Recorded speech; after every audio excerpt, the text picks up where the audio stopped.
이제 마라토너가 있었습니다. 그는 지난 2012년 12월 2일 스페인 부를라다에서 크로스컨트리 경기에 출전하였고, 이날 경기에서 한 선수를 앞지르질 못했습니다. 자신의 앞에서 달리던 선수는 바로 런던 올림픽 동메달리스트인 케냐의 아벨 무타이 선수였습니다. 그런데 1위로 달리던 무타이 선수가 결승점을 통과하기 전에 갑자기 속도를 줄였습니다. 이 선수가 결승점 위치를 착각한 것이었습니다. 관중들은 어서 더 달리라고 결승점이 그곳이 아니라고 소리쳤지만 스페인어를 알아듣지 못한 무타이 선수는 속절없이 그렇게 경기를 마치려고 하고 있었습니다. 이 틈을 타 뒤를 쫓던 선수, 2등으로 달리던 마라토너 스페인 출신 이반 페르난데스 아나야 선수는 무타이 선수의 바로 뒤까지 쫓아왔습니다.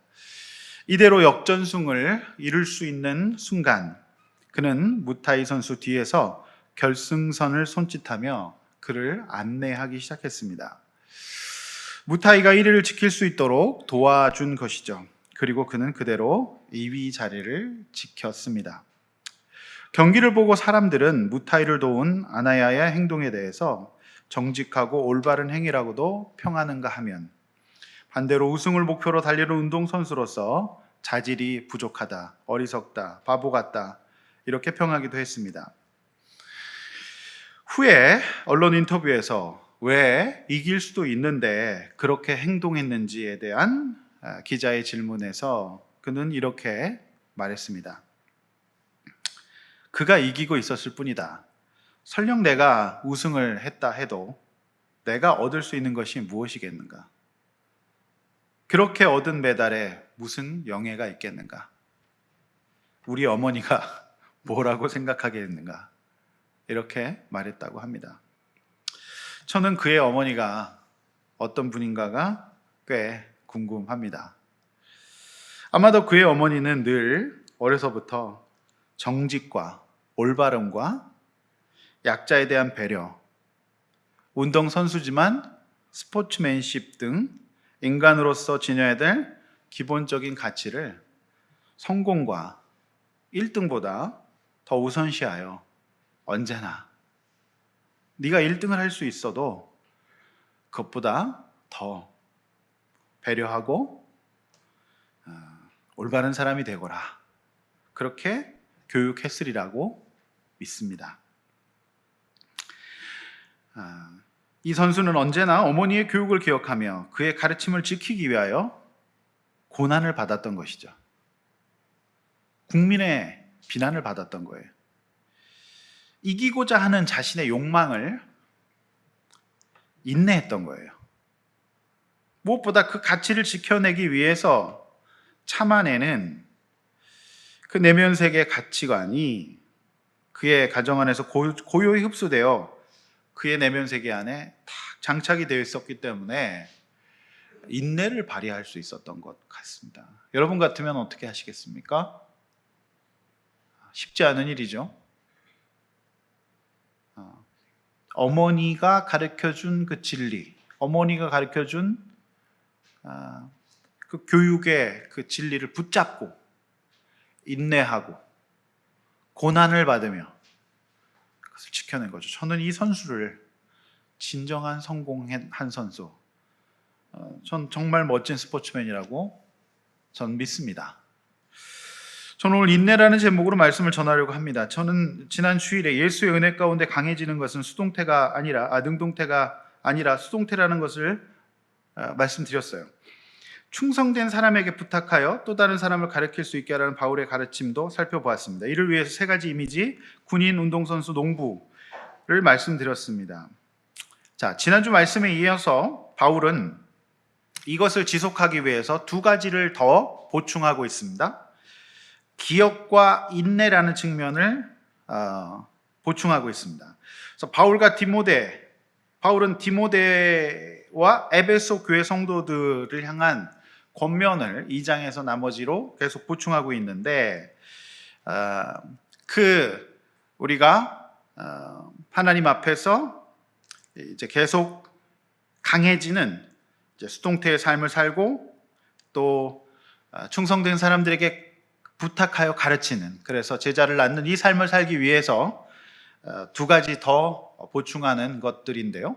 오늘 본문의 중요한 키워드는 기억과 인내가 되겠습니다. 그래서 지난주 말씀에 이어서 이제 이 진리를 붙잡기 위해서 기억하고 이제 인내하는 이 두 가지 본문의 핵심 키워드가 되겠습니다. 그래서 이 두 가지 키워드를 기억하면서 오늘 본문을 또 함께 살펴보고 우리 적용하고자 하는 것입니다. 이제 본론으로 들어가겠습니다. 주보의 본문을 여러분 잘 보시면서 저의 이제 해석을 보시고 또 묵상할 수 있기를 원합니다. 자, 본문 8절입니다. 자, 바울은 전했습니다. 무엇을 전했죠? 복음을 전했습니다. 그의 복음은 다윗의 자손으로서 우리의 죄를 위해 죽으시고 다시 부활하신 예수 그리스도의 복음이었어요. 자, 부활의 복음이었죠. 코로나가 한창 창궐했을 때를 기억합니다. 그때 우리는 언제 다시 모여 예배할 수 있을까? 언제 다시 모여 우리가 함께 식사할 수 있을까? 참 암담했던 시절이었습니다. 계속해서 비대면 예배가 진행됐고 밥을 같이 먹는다는 것은 기약할 수도 없는 시절이 있었습니다. 그러나 그 시절이 지났습니다. 우리는 다시 함께 예배할 수 있고 함께 식사할 수 있습니다. 이것이 부활 아니고 무엇이겠습니까? 그렇죠? 죽음 같은 시절이 지나고 부활의 시절을 맞이한 것이죠. 바울이 전한 복음은 바로 이런 부활의 복음이었어요. 바울은 안 될 것 같을 때, 죽을 것 같을 때, 소망이 없어 보일 때 부활의 복음을 붙잡고 전했어요. 바울의 처지를 여러분 잘 한번 생각해 보십시오. 바울은 지금 죽음을 앞두고 있어요. 바울 자신이 자신의 육신의 생명의 기한이 얼마 남지 않았다는 것을 직감적으로 알았어요. 연로했어요. 나이가 굉장히 많이 먹었고 곧 하나님이 자신을 부를 것 같다는 것도 알았어요. 그리고 로마의 지하 감옥에서 풀려날 수 없다, 이제 순교를 앞두고 있다는 것도 알았단 말이에요. 환경으로 치면 소망이 없었어요. 자, 이렇게 절망적인 환경 가운데에서 그는 낙심하지 않았다는 것이죠. 환경이 답답하고 막혀 있는데 그 환경에 매이지 않고 그의 마음을 붙잡아 줬던 것이 무엇이었을까요? 그것은 바로 부활의 복음이었다라고 하는 것이죠. 여러분, 낙심될 때, 좌절될 때 무엇을 붙잡고 있습니까? 그것은 부활의 복음이에요. 정말 코로나가 심했을 때 언제 우리가 다시 모일 수 있을까? 교회는 어떻게 될 것인가? 저는 그때 진짜 부활의 복음을 생각했어요. 교회가 개척한 뒤 1년 만에 코로나가 온 거예요. 그러니까 여기 온 다음에 1년 만에 그럼 어떻게 됩니까? 교회 미래는. 참 암담했죠? 그러나 저는 부활의 복음을 믿었어요. 하나님의 말씀을 믿었죠. 이 복음은 매이지 않는다는 것을 저는 믿었어요. 결과는 어땠어요? 교회가 문 닫지 않았습니다. 하나님의 은혜로 우리가 지금까지 올 수 있었어요. 따라서 성도란 힘들 때, 어려울 때, 진짜 낙심될 때 세상 사람들이 갖지 못하고 있는 이 부활, 죽음을 이기는 소망이 있는 부활의 복음을 붙드는 사람이 바로 성도인 줄로 믿습니다. 그래서 이 부활의 복음, 그래서 바울이 지금 상황을 타개할 수 있는, 지금 상황을 해석할 수 있는, 지금 상황을 이겨낼 수 있는 소망은 복음밖에 없었다. 특별히 부활, 죽음을 이기신, 그러니까 죽음을 앞두고 있는 바울에게 부활, 이 복음은 굉장한 위로였다. 이런 말씀을 하고 있는 거예요. 여러분, 부활은 여러분 다시 살아갈 수 있도록 힘을 주는 것입니다. 할렐루야. 자, 그런데 특별히 8절 마지막에 기억하라 라는 단어가 있지요. 기억하라. 나옵니까? 안 나옵니까? 나오죠. 자, 우리가 읽고 있는 개역 개정 성경은 기억하라 라고 번역하고 있어요. 하지만 좀 쉬운 성경은 예수를 깊이 묵상하라 이렇게 번역하고 있어요. 자, 그런데 이제 어떤 주석가는 여기서 기억하라, 묵상하라라고 하는 의미를 매우 인상적으로 표현하고 있는데 이렇게 표현하고 있어요. 야생 짐승이 자신의 먹이를 붙들고 빼앗기지 않으려고 대적들 앞에서 자신의 먹이를 딱 붙들고 빼앗기지 않으려고 으르렁거리는 것을 묵상한다라는 의미로 본다. 이렇게 표현하고 있는 거예요. 야생 짐승이 먹이를 딱 물고 빼앗기지 않으려고 막 그걸 뺏으려니까 으르렁거리는 거. 그거 딱 붙들고 절대 안 놓치려고 그것을 묵상한다라고 표현하는 거예요. 여러분, 저는 이게 무슨 의미인지 어려서 체험한 적이 있어요. 저에게 트라우마로 남아있는 기억인데요. 제가 초등학교 때였습니다. 요거 얘기하면 옛날 사람인데요. 초등학교 앞에서는 왜 그렇게 병아리를 많이 팔았을까요? 요즘에 초등학교 앞에 병아리 장사 있나요? 없죠. 근데 저희 초등학교 때는 얼마였습니까? 그것도 세대별로 다른데 저희 초등학교 때는 100원이었어요. 그것도 나이별로 다 다릅니다. 초등학교 앞에서 100원에 한 마리씩 팔았어요. 근데 그 초등학교 때 앞 병아리 너무 사고 싶은 거예요. 삐약삐약 그 노란 게 막 있어요. 너무 귀엽잖아요. 그걸 사와요.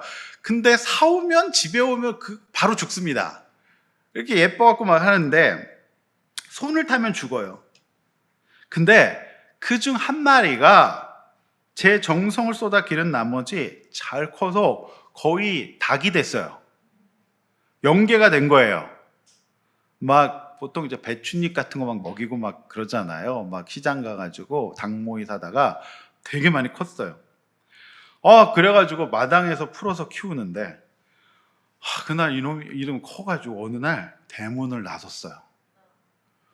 그래가지고 골목길로 접어들었는데 옆집에 고양이가 이 닭의 목을 탁 물고 놓지 않는 거예요. 그때 저는 보았습니다. 야생성이 남아있는 고양이의 먹이를 향한 집요함을. 제가 초등학교 1, 2학년 때였을 거예요. 일단은 너무 무서웠고요. 너무 무서웠고 겁이 나서 내가 그렇게 기른 그 닭을 얘가 물었잖아. 일단 겁이 났고요. 무서웠고 그래갖고 어떡하든지 떼놓으려고 꼬챙이 같은 걸로 막 이렇게 했는데 절대 안 나요. 얘가 막 으르렁거리면서 얘를 놓고 안 놓는 거예요. 살려보려고 우리 닭인데 그 무서운 어린아이의 마음 알잖아요. 절대 안 나요. 그날 제 닭은 피가 다 빠져나가 죽기까지 고양이에게 물려 있었습니다. 저는 그날 야수의 본성을 봤어요. 굉장히 충격적이었어요. 이게 묵상이에요. 여러분, 이것이 묵상이라면 여러분이 예수님을 잡고 있는 것은 여러분이 예수님에 대한 집중력은 너무나도 러프하고 너무나도 산만하지 않나요? 여러분이 예수님에 대한 집중력은 초등학교 애들이 딱풀로 붙여놓은 거 정도 되지 않나요? 잡고 안 놓는 거예요. 옆에서 꼬챙이로 막 떼놓으려고 막 이렇게 막 난리를 피고 막 겁을 줘도 안 놓는 거예요. 사도 바울은 그렇게 잡고 있었던 거예요. 그러니까 감옥 속에서도 핍박 속에서도 어떤 환경 속에서도 그는 소망을 잃지 않았어요. 저는 이걸 묵상하면서 사실상 우리는 예수님을 놓고 있다. 그리스도인이 아니다. 예수님에 대한 이 그립이 너무 약하다. 사울은 이것 잡았다 저것 잡았다. 여러분 주목을 한번 줘보세요. 뭐 잡고 있나요 지금? 여러분 지금 문방구에서 파는 애들 쓰는 딱풀로 예수님 붙여놨습니까? 아니면 순간접착제로 붙여놨습니까? 어떻습니까? 야수의 심정으로 잡고 있어도 될까 말까 한 게 이 세상에서 예수 믿는 거예요. 너무 약하니까 안 되는 거예요. 여기서 기억하라가 그거라는 겁니다. 야수의 심정으로. 안 그러면 힘들다. 안 그러면 살 수가 없다. 전투적으로 붙들어. 제가 볼 때는 서론에서 제가 예와 쓴 그 선수가 스페인은 못 알아듣는 아프리카 선수가 헤매고 있는데 그냥 달려가면 금메달이거든요. 이 선수는 어머니의 그 가르침을 야수의 심정으로 그립부를 딱 붙들고 있는 거예요. 내가 이 금메달 따가면 우리 엄마는 혼낼 것 같거든요.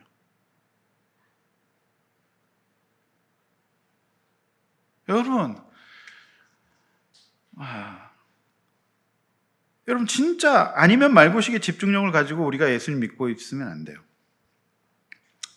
선조들은 특별히 조선시대의 그 유학자들의 그 자신의 학문에 대한 집중력을 보면 정말 대단하거든요. 제가 지난번에 제주 추사 김정희의 한학에 대한 열정을 말씀드렸죠. 그들은요, 하루 보통 3번 정도 돌아보면 삶의 이치를 구하고 지혜를 구했다 그래요. 그래서 그것을 이제 한자어로 일일삼성이라고 합니다. 일일 하루에 3번 자신을 성찰한다는 거죠. 일일삼성. 일일 3번 뭐 삼성폰을 들여다본다는 건 아닙니다. 일일 삼성, 일일 3번 자신을 성찰한다는 건데, 다니엘 같은 믿음의 사람도 깨어있기 위해서 하루에 예루살렘의 열린 창을 향해 하루 3번 기도했죠. 하나님을 기억하기 위함이었죠. 자, 여러분의 기억력과 집중력은 어떤 것입니까? 자, 사울이 망할 수밖에 없는 이유는 그의 그립력은 너무 약했고 이거 아니면 저거 이런 것이었어요. 그러니까 그런 인생이 될 수밖에 없는 거예요. 그러니까 진짜로 분명하고 명확한 하나님에 대한 그립력을 확보하시기를 바랍니다. 그게 이제 신자이십니다. 신자가 되기를 원합니다. 분명한 붙들 수 있는 정말 야수의 심정으로 좀 물면 놓지 않는, 제가 그게 생각나면서 충격이었어. 사실은 그 고양이는 진짜 너무 심했어. 절대 안 놔. 죽기 살기로 놓지 않더라고요. 저는 결국 포기했어요. 그거 떼어놓기를. 자, 기억해야 됩니다.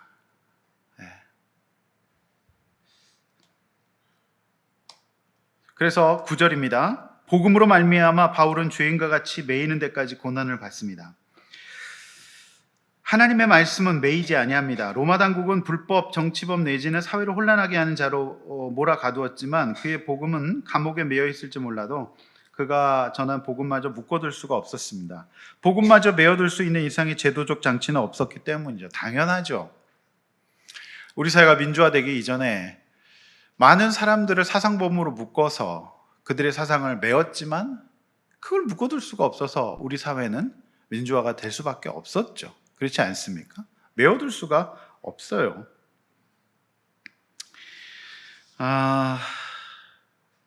제가 이번 주에 굉장히 흥미롭게 읽은, 단숨에 읽어버린 책이 있었어요. 그 책은 이제 우리나라의 세계적인 축구스타 손흥민 선수의 아버지 손웅정 씨의 자서전이었습니다. 모든 것은 기본에서 시작된다. 여러분 그냥 굉장히 쉽게 읽을 수 있습니다. 한번 잡으면 단숨에 읽게 되는데 한번 여러분에게 일독을 권합니다. 근데 이 책이 단순히 아들 성공시킨 책이 아니라 굉장히 저는 영적으로 보여져요. 이 책을 보면 이 아버지가 축구라는 것을 굉장히 영적으로 다루고 있고요.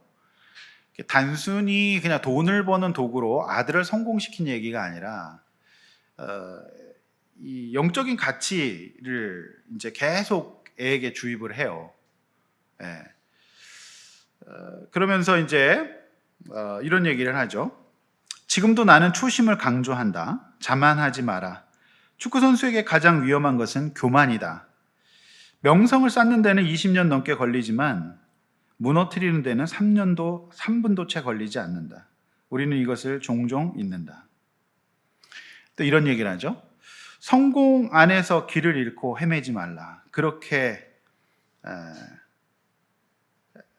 하기에는 아직 갈 길이 멀다. 성공을 먼저 생각하지 말고 내 성장을 먼저 생각해라. 이런 얘기를 해요. 멋진 얘기죠. 성공을 먼저 생각하지 말고 성장을 생각해라. 그러니까 이 아버지가 아들의 돈을 쓰지 않아요. 그러니까 아들이 성공해서 아들 돈을 벌어서 호가호위하라는 게 아니라 그냥 아들 돈을 투명하게 관리해서 아들이 계속 보여주고, 그러니까 아들 돈을 1원도 쓸 생각이 없어요.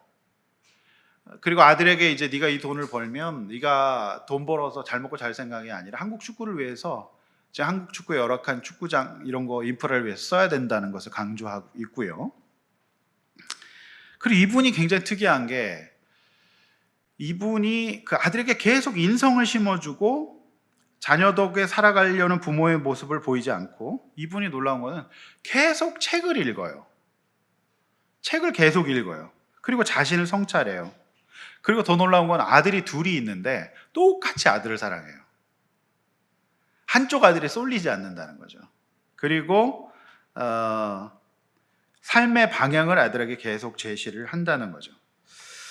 2009년 손흥민이 고등학생이었는데 얘를 이제 독일로, 그러니까 중학생 때까지 직접 중학교 때까지 직접 훈련시켜요.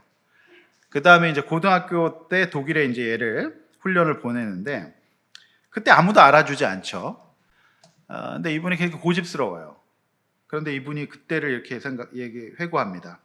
지금도 그때를 생각하면 우습고 배고팠다는 기억밖에 나지 않는다. 50유로짜리 여인숙 같은 방에서 조식으로 제공되는 빵 몇 조각을 먹는 게 하루 중 가장 배불리 먹을 수 있는 유일한 음식이었다. 그곳에서 나의 존재의 이유는 흥민이의 뒷바라지 그 외엔 생각하지 않았고 역할에 충실하려 했다. 훈련하는 대여섯 시간 동안 비 오면 비 맞고 눈 오면 눈 맞고 내가 이기냐는 심정으로 매서운 함부르크 날씨랑 싸우는 심정으로 버텼다. 홍민이를 쉬게 하고 여간방으로 돌아오면 방은 차디찼다. 너무 추워 1시간 반 정도 침대에서 이불을 머리까지 뒤집어 쓰고 내 체온으로 그것을 덮어야 잠을 잘 수 있었다. 춥고 배가 아팠던 생각밖에 안 나는 3년. 그러나 누군가는 고난이 큰 은혜였다고 말하든 어린 시절 고생을 많이 해봐서 웬만한 것들은 예방주사를 맞아서 잘 극복할 수 있었다. 이런 얘기를 한다는 거죠. 그러니까 제가 이분의 책을 읽으면서 도전받은 것은 계속해서 다른 사람을 배려하는 인성 심어주고 이런 어떤 영적 가치들을 계속 심어주는 거죠. 그래서 제가 볼 때는 자신이 메이지만 그것을 위해서 자신의 덕을 보려고 하는 것은 없고, 이렇게 자신을 계속 개발하면서 영적 가치들을 개발하는 거. 그래서 제가 볼 때는 아들을 위해서 메이지만 영적 가치들을 계속 강조하면서 자신을 성찰하는 면에 있어서 굉장히 바울과 닮아 있는 모습을 저는 볼 수가 있었어요. 그래서 저는 이 책을 한번 읽어보시기를 일독을 권해드립니다. 손웅정 씨의 거죠. 그래서 지금 토트넘 손흥민의 연봉은 그냥 광고 수입이나 다른 거 수입 말고 연봉만 한화 165억 원에 주급 3억 2천만 원이라고 합니다. 자녀 이렇게 만드시는데 관심 있으신 분들은 한번 보시기 바랍니다. 굉장히 영적인 책이었어요. 영적인 책입니다. 자, 일단 뭐 인용할 때 되게 많은데 좋은데 뭐라 설명할 방법이 없네요. 자, 본문 10절입니다. 바울은 그러므로 택함 받은 자들 누굽니까? 그리스도 안의 형제들이에요. 그들을 위해 참아냅니다. 그러니까 참아내는 거예요. 운동선수 기본이죠. 그러니까 이 책에도 보면 손흥민 선수가 오른발잡이인데 왼발을 쓰기 위해서 오른발 이 발끝에다 압정을 넣어가지고 오른발을 안 쓰도록, 오른발을 쓰면 압정에 찔리는 거예요. 그러니까 이 발 안 쓰도록, 그러니까 이 발을 계속 쓰도록 하니까 이 발 쓰면 압정 찔리는 거예요. 뭐 그렇게 혹독하게. 그러니까 참아내는 거죠. 그래서 참아내지 않으면 성취는 없는 거죠. 그래서 자신의 불평과 고난을 바울도 참아내는데 그거 좀 사실은 우리는 목적이 달라요. 형제들의 구원을 위해서. 자유를 내려놔요. 그들도 그리스도 예수 안에 있는 구원을 영원한 영광과 함께 받게 하기 위해서 에베소의 어린 신자들도 구원받고 영원한 영광을 받아야 됐기 때문에, 따라서 다른 사람의 구원을 위해서 참는 거 성숙한 신자의 기본 덕목이에요. 또한 성령의 열매입니다. 갈라디아서 5장 22절 26절 한번 같이 읽어보겠습니다. 앞에 보시면서 시작.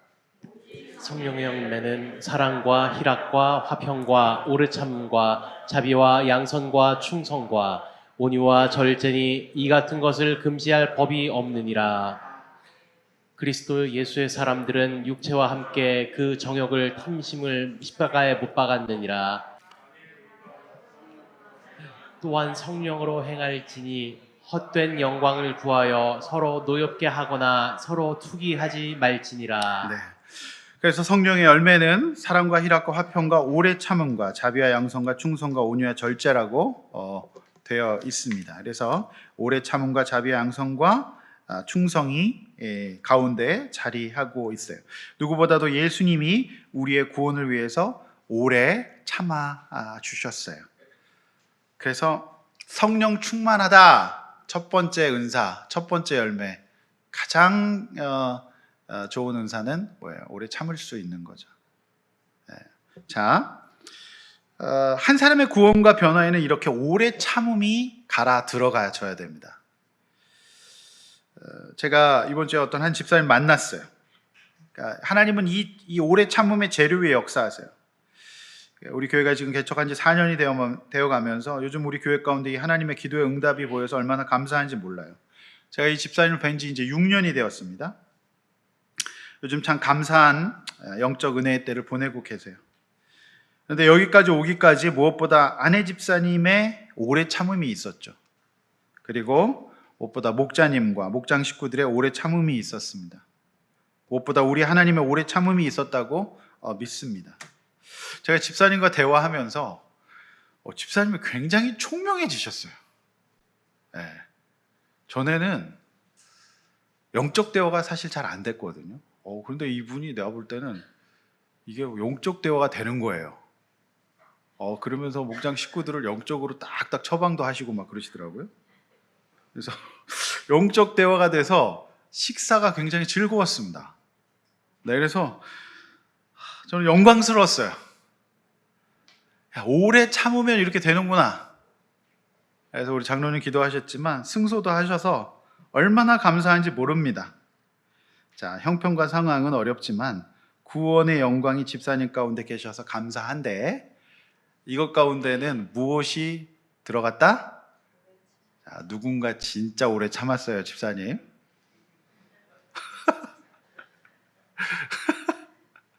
사실 집사님이 약간 영치이셨거든요. 다른 건 다 좋은데 이거 말씀을 잘 못 알아들으셨거든요. 다 좋은데 성경을 잘 못 알아들으셨고 그러셨는데, 이게 오래 참고 계속 기다리고 말씀 가르치니까 진짜 저는 영적 대화여서 굉장히 즐거웠어요. 식사하면서 오랫동안 얘기했는데 굉장히 영적 대화였어요.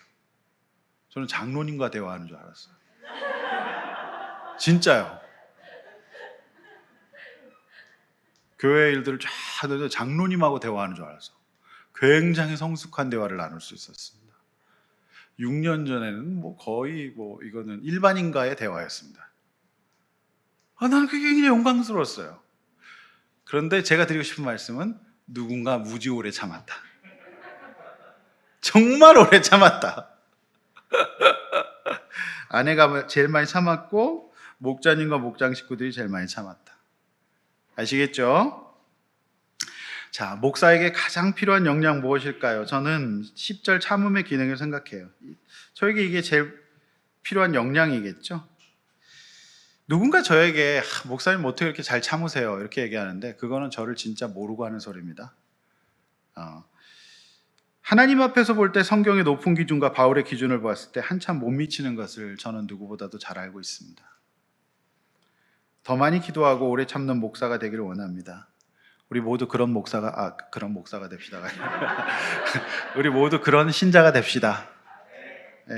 제가 정말 하나님 앞에 부족하다. 그런 생각을 많이 합니다.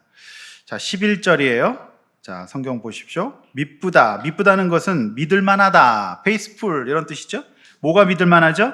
우리가 주와 함께 죽으면 또한 주와 함께 살 것입니다. 주와 함께 죽는다는 것은 우리가 참지 못하게 만드는 죄의 본성들을 말해요.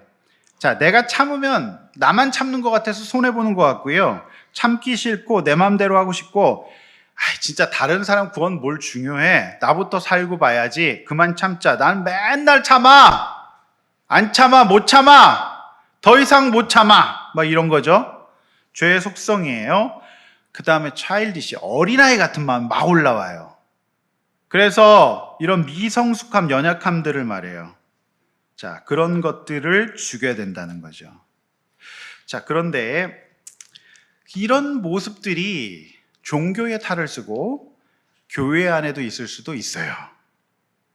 자, 제가 기독교 상담가 오재훈 선생님의 자기사랑 노트에 나온 인상적인 사례를 한번 들어드리겠습니다. 이 선생님의 상담실에 한 아주머니가 찾아오셨답니다. 주름이 조글조글한 얼굴에 하얀 머리가 삐져나온 흐트러진 모양만으로 보면 60대는 훨씬 넘어 보이는데 40대 중반이라고 해서 이 선생님이 놀라셨답니다. 할머니 같은 40대 아주머니는 깊은 상심을 안고 슬픔과 절망이 가득한 얼굴로 이렇게 말씀하셨습니다. 선생님, 제 남편이 알코올 중독자예요. 술밥 먹으면 소리를 지르고 저를 때리고 그래요. 남편이 술을 끊을 수 있게 해달라고 똑같은 기도를 벌써 10몇 년째 하는데도 소용이 없어요. 매일 새벽 기도를 다녀오면 남편은 그때까지도 술에 쩔어서 잠을 자고 있고 그걸 보면 속이 터져서 알코올 귀신 물러가라 하고 소리를 질러보고 자는 남편을 붙들고 울며 통성기도도 해보았어요. 하지만 남편은 교회 얘기만 나오면 아주 끔찍해하고 오기로 술을 더 마시네요. 선생님, 어떻게 해야 돼요? 어떻게 해야 될지 모르겠어요. 하나님 어디 계세요? 선생님이 이렇게 말씀하셨어요. 내가 내린 처방은 아주 단순한 것이었다. 새벽 기도도 좋고 예배도 좋은데 10년을 그렇게 했어도 효과가 없으니 이제 그만 방법을 한번 바꿔보면 어떨까 하는 것이었다. 새벽 기도에 다니느라 그동안 남편을 혼자 집에 남겨두는 일도 이제 많았겠으니 이제는 남편과도 함께 시간을 보내보는 것도 좋을 것 같다. 그래서 기도 제목을 바꿔서 남편이 달라지게 해주세요라고 기도하지 말고 남편의 아픔을 내 가슴으로 느낄 수 있게 도와주세요라고 두 손을 가슴 위에 대고 기도해보라고 했어요. 그러다가 남편의 아픔이 정말 내 것처럼 느껴지면 그때 돌아가서 남편을 바라보라고 했습니다. 남편이 어떻게 해주어서 고마운 것이 아니라 그의 단점과 고통을 이해하고 그 상처를 가슴 아파하게 될 때 새로운 관계가 열리게 될 것이라고 말해 주었습니다.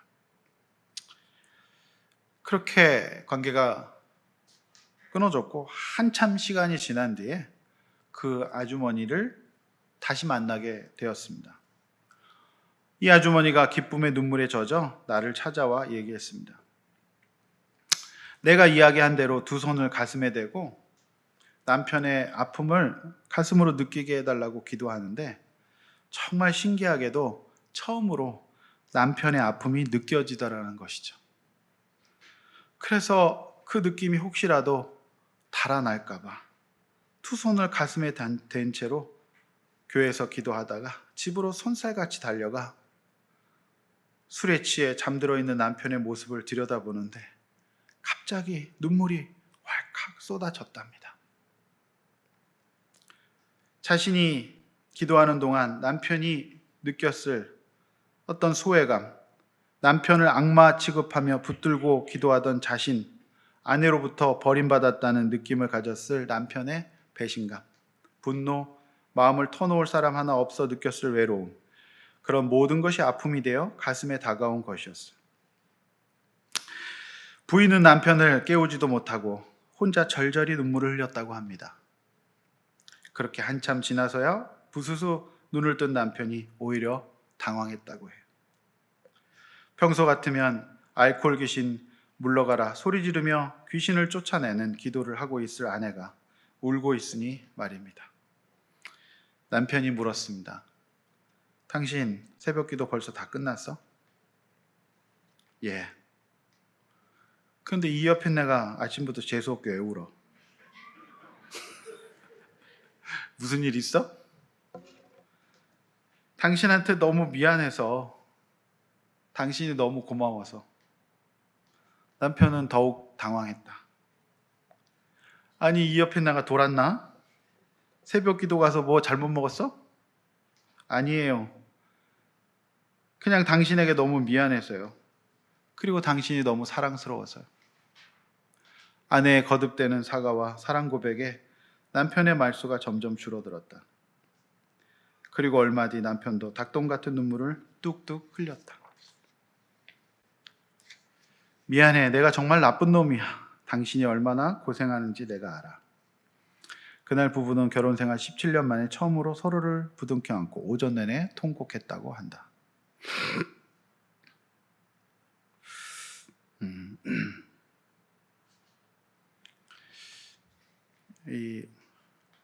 여러분, 이 아주머니는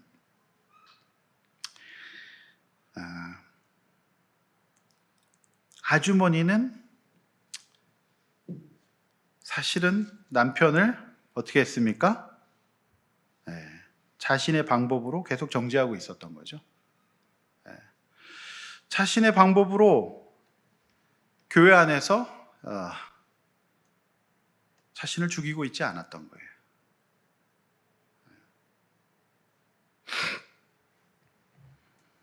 자신은 기도하고 있는다고 했지만 사실은 참고 있지 않았던 거죠. 본문 12절이, 사랑하는 성도 여러분, 12절은 참으면 함께 왕노릇한다고 했습니다. 위의 사례에서 볼 수 있는 것처럼 내 방법을 내려놓고 상대의 마음을 이해하려는 참음을 발휘할 때 서로 부둥켜 안고 존중할 수 있는 왕노릇을 할 수 있어요.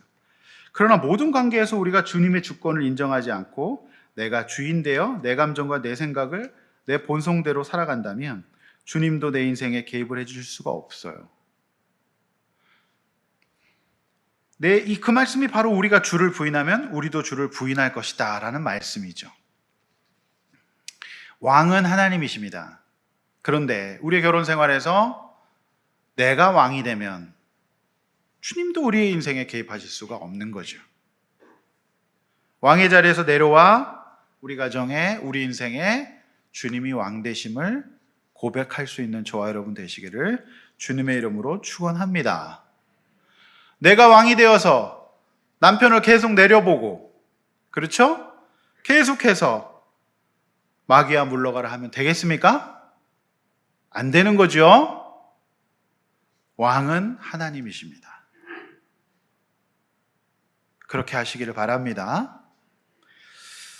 마지막 13절이에요. 13절에 현대인의 성경을 이렇게 번역하고 있어요. 우리는 신실하지 못하지만 주님은 언제나 신실하셔서 약속하신 것을 어기실 수 없습니다. 이게 이제 현대인의 성경 번역이 훨씬 더 쉬우시죠? 네. 우리는 신실하지 못하지만 주님은 언제나 신실하셔서 약속하신 것을 어기실 수 없다. 쏙 들어오는 번역이죠? 네, 그렇습니다. 우선 이 마지막 13절을 읽으시면서 고백해야 될 것은 우리가 믿을 만한 존재가 되지 못한다는 사실이에요. 인정하고 회개해야 돼요. 우리 모두가 죄인이기 때문이에요. 따라서 우리 아둘람교회 나눔은 이것을 인정하는 것이 되어야 됩니다. 이런 것을 나누지 못하는 것이 문제예요. 한국교회 문제죠. 우리 교회 나눔은 내가 신실하지 못하다는 것을 나누는 거예요. 내가 신실한 거 나누는 거 아닙니다. 그래서 특별히 이번 주에 나눔은 내가 어떻게 신실하지 못하게 살았는지 나누시길 바랍니다. 아멘? 네.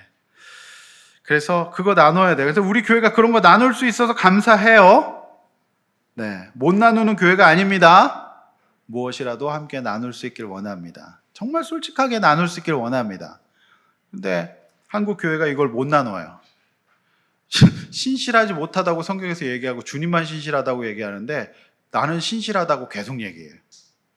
옆에 있는 사람 얼굴 한번 보세요. 신실해 보이나 안 신실해 보이나? 우리가 봐도 안 신실해 보이잖아요. 주님만 신실한데 나는 신실하다고 계속 얘기해요. 그거 아니잖아요. 주님만 신실하십니다. 그래서 우리 공동체에서 나는 신실하지 못한 부분을 나누고 우리 주님의 신실하심으로 살아갈 수 있도록 함께 나눌 수 있기를 원합니다. 그래서 놀라지 마세요. 뭐 저런 사람이 다 있냐? 그거 굉장히 어리석은 일입니다. 아시겠죠? 여러분은 지난 주간 동안 신실하지 못함이 어떤 것이 있었습니까? 주님과 공동체 앞에서 솔직하게 나누시고 언제나 신실하시고 약속하신 것을 어기실 수 없는 주님을 바라봄으로 그 주님을 닮아가는 저와 여러분이 되시기를 주의 이름으로 축원합니다. 말씀 맺습니다. 우리 복음을 기억하되 확실히 분명하게 맹수의 심정으로 기억하시길 바랍니다. 대충 기억해서는 안 되는 것이 복음이죠. 또한 복음을 위해서 오래 참지 못하게 만드는 우리의 죄와 연약함을 십자가에 못 박고 언제나 신실하신 하나님을 바라보면서 승리하는 저와 여러분이 되시기를 주님의 이름으로 축원합니다. 이렇게 한번 나눠보시죠. 나의 복음에 대한 기억과 집중력은 어느 정도입니까? 요즘 야수의 심정으로 집중하고 있습니까? 또 다른 사람의 구원을 위해서 내가 참아야 될 것은 무엇일까요? 주와 함께 죽어야 할 죄와 연약함은 무엇일까요? 여기까지 한번 나눠보시길 바랍니다. 찬양하고 기도하겠습니다.